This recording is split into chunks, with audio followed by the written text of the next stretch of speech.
Welcome back to sports. I'm Amanda Cheney. Today, the third Gator basketball player in just 2 days has entered the NCAA transfer portal. Gator guard DeAndre Ballard will leave the program after just 2 seasons. We could hear more from head coach Mike White in his presser tomorrow.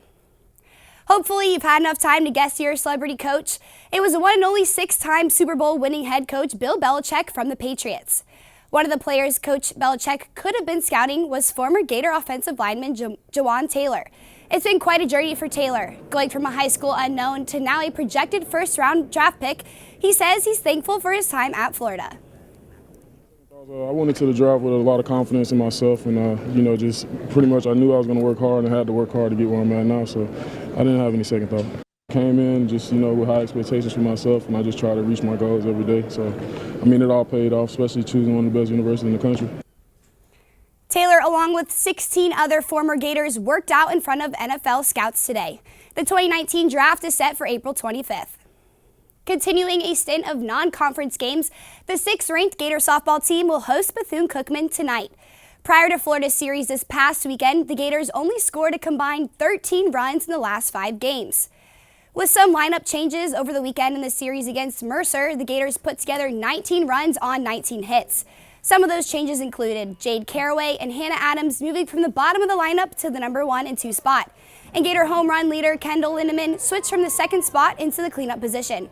Amanda Lorenz, who typically hits in the leadoff spot, found herself in the 3-hole this weekend. With all the lineup changes, Lorenz says she is happy to see her teammates get new opportunities. I think whatever is going to benefit the team sounds great to me. So especially if we have Jade and Hannah getting on base the way that they did this weekend, I think we're going to be really successful. I love seeing my teammates succeed and seeing them put in more pressure situations, and I think it was really good for us. First pitch for tonight's game is scheduled for 6, and we'll see if Kendall Lindemann can continue her home run streak as she's hit homers in 4 straight games. Switching over to high school sports, where baseball is in full swing. After picking up 2 wins last week, the Buchholz Bobcats moved to number 15 in the state. Last night, they hosted a conference game against the Claremont East Ridge Knights. All the runs in the game were scored in the 1st and 2nd inning. In the 1st, the Bobcats got on the board early with a run. Then, in the top of the 2nd, East Ridge tallied 8 runs with the help of 3 Buchholz errors. The Bobcats looked to pick it back up when they scored 3 more runs to close out the 2nd inning, but in the end, they fell to the Knights 8-4.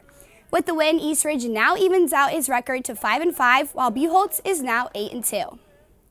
There were a number of other local area baseball games last night as well. The Oak Hall Eagles beat Bell with the final score of 12-7. Eastside fell to North Marion 7-3. On the road at Union County, Newberry fell 8-4, and PK Young shut out Interlochen with 16 runs. Over on the other diamond, Buchholz softball also played last night, hosting Lake Mineola. Junior outfielder Kayla Parra carried the Lake Mineola Hawks. She finished the night perfect at the plate, going 4 for 4 with 4 RBIs as the Hawks beat Buchholz 9-7. In other high school softball matchups last night, final scores weren't so close. Chiefland dominated Newberry 17-2, and Hawthorne fell to Williston 20-5.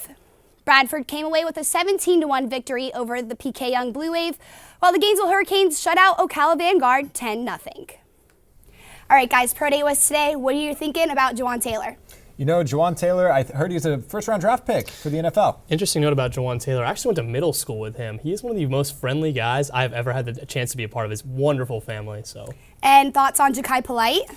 Kind of disappointed with him, to be honest with you. Thought he'd be a first-round draft pick, but Pro Day wasn't good. Combine wasn't good. He's going to slide. I know, especially after his really good season he had this past year. We were hoping for better. Thank you, Amanda. We appreciate it as always.